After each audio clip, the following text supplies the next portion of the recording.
নমস্কার বন্ধুরা, Sushma family village blog থেকে আপনাদের সবাইকে সাদর আমন্ত্রণ। আশা করি আপনারা সবাই ভালো আছেন। আজ ভাবছি বাড়ির সবার পছন্দের একটা রান্না করি। রান্নাটা কি ভাবছেন তো? রান্নাটা করব খিচুড়ি। আর খিচুড়ি রান্নাটা এমন করে করব যে ভোগ বাড়ির মতো। খিচুড়িটা দেখবেন, খিচুড়ি হলেই মনে হয় কি যে ভোগের প্রসাদ। তো আজকে আমি তৈরি করব খিচুড়ি, আপনারা সাথে থাকুন। তো আমি মুগের ডাল নিয়েছি, তো মুগের ডালটা এখন ভেজে নেব। আমার কড়াইটা গরম হয়ে গেছে। আর দেখবেন বর্ষা কিংবা ঠান্ডা খিচুড়িটা অমায়িক। আমাদের বাড়ির সবাই খিচুড়ি পছন্দ করে, তাই ভাবলাম আমাদের বাড়ির মতন আমি যেভাবে খিচুড়ি রান্না করছি আশা করি আপনাদের বাড়ির সবাই পছন্দ করবে। এইভাবে করে একবার রান্না করে দেখাবে, সবাই পছন্দ করবে। তা আমি কীভাবে করছি দেখুন। আমার ডালটা ভাজা হয়ে গেছে, নামিয়ে নেব। এখন কয়েকটা চিনেবাদাম ভেজে নেব। বাদামটা হয়ে গেছে, নামিয়ে নেব। আজকে আমি করব মিক্স খিচুড়ি, কারণ আজকে মিক্স তরকারি করব না, খিচুড়ির মধ্যে এই সবজিগুলো সব দিয়ে দেব। দেখুন কি কি সবজি নিয়েছি। ফুলকপি নিয়েছি, ছোট ছোট করে আলু কেটে নিয়েছি, গাজর নিয়েছি, বিনস নিয়েছি, টমেটো নিয়েছি আর মটরশুঁটি। শীতকালে মটরশুঁটি যদি না দিই তাহলে কি আর খিচুড়ি ভালো লাগে? মটরশুঁটিটাই হলো শীতকালের মেন। আর এই সবজিগুলো আমি প্রথমে ভেজে নেব, তার জন্য দিয়ে দিচ্ছি কড়াইয়ে তেল। প্রথমে কপিগুলো ভেজে নেব, তাই কপিগুলো ছেড়ে দিচ্ছি।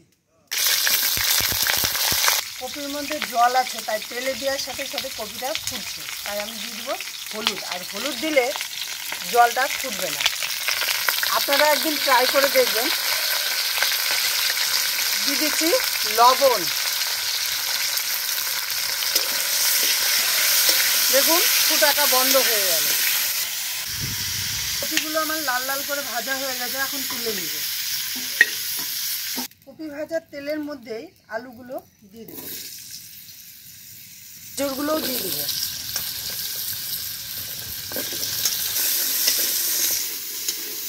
সামান্য একটু লবণ দিয়ে দেবো যাতে তাড়াতাড়ি নরম হয়। একটু হলুদ গুঁড়ো দিয়ে দেবো।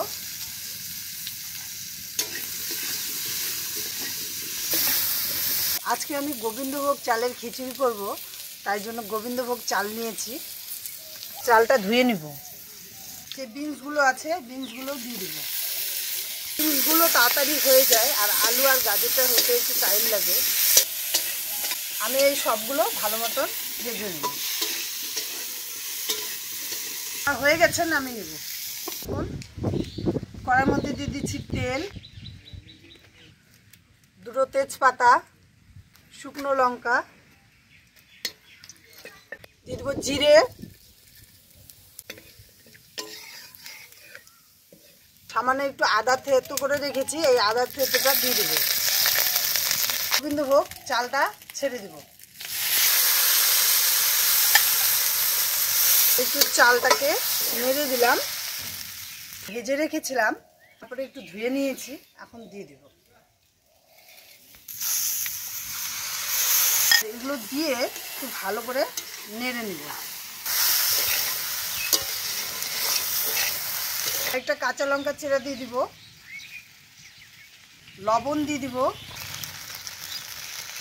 হলুদ দিয়ে দিব, সামান্য একটু লঙ্কার গুঁড়ো দিয়ে দিব। ভালো করে মিশিয়ে নেব। আমি কয়েকটা চিনেবাদামগুলো এর মধ্যে দিয়ে দেব।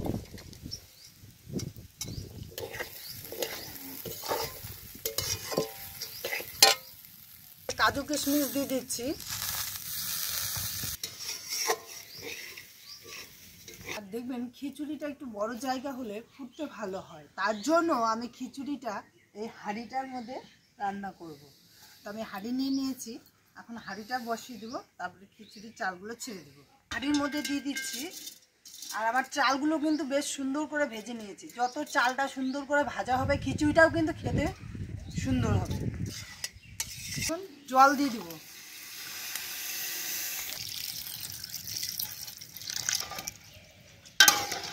জলটা মিশিয়ে নিলাম। আর জলটা একটু বেশি পরিমাণে দিতে হবে, কারণ এটা খিচুড়ি। খিচুড়িতে বলক চলে এসে এখন সবজিগুলো দিয়ে দেব। সবজিগুলো দিয়ে একটু নেড়ে নেব। এখন মটরশুঁটিগুলো দিয়ে দেব। একটা টমেটো কুচি করে রেখেছিলাম, দিয়ে দেব।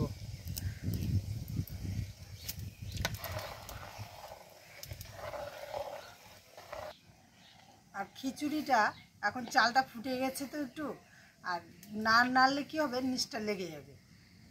ওই জন্য এখন নাড়তে হবে খিচুড়িটা অনবরত। আমি চাল ভাজার সময় লবণ দিয়েছিলাম, তো আমি আরেকটু লবণ দিচ্ছি। এখন একে একে মশলাগুলো দিয়ে দেবো। দিয়ে দিচ্ছি ধনে গুঁড়ো,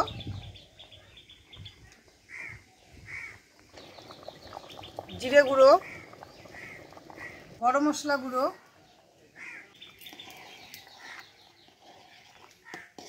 আর দিয়ে মিশিয়ে নিলাম।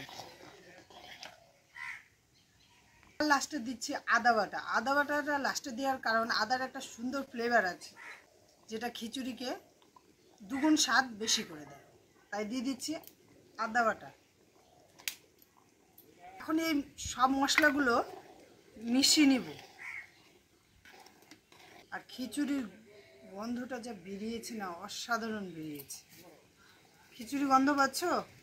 দারুণ, খুব সুন্দর বেরিয়েছে। মনে হচ্ছে চারিদিকে একদম মোমো ভোগ বাড়ির মতন গন্ধ বেরোচ্ছে না?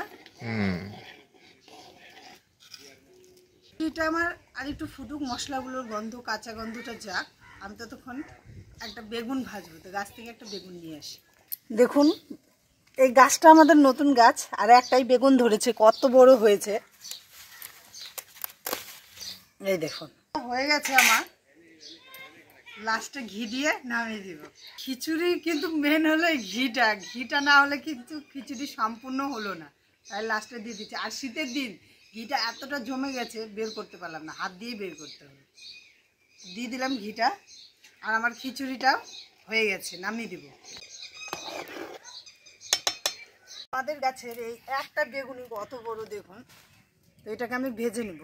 উনুনে কড়াই বসিয়ে দিয়েছি, আর এদিকে বেগুনটা মেখে নেব। বেগুনের মধ্যে দিয়ে দিচ্ছি লবণ, হলুদ গুঁড়ো, লঙ্কা গুঁড়ো, মেখে নিব। এখন ছেড়ে দেব। বেগুনটা আমি একটু নেড়ে নিচ্ছি।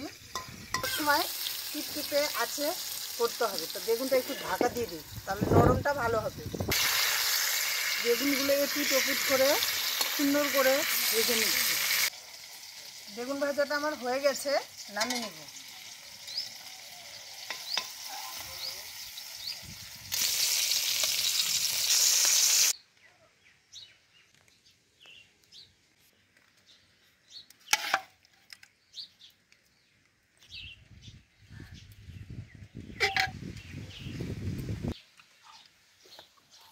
দাদুর কি গরম লাগছে? খিচুড়ি গরম গরম গরম লাগছে। সেই স্বাদ মারে, এইভাবেই খিচুড়ি রান্না করবি। খিচুড়ি এত স্বাদ হয়েছে বলার মতো না। এই খিচুড়িটা মনে করেন নিমন্ত্রণ খেতে আসছে, এরকম স্বাদ সুস্বাদ হয়েছে।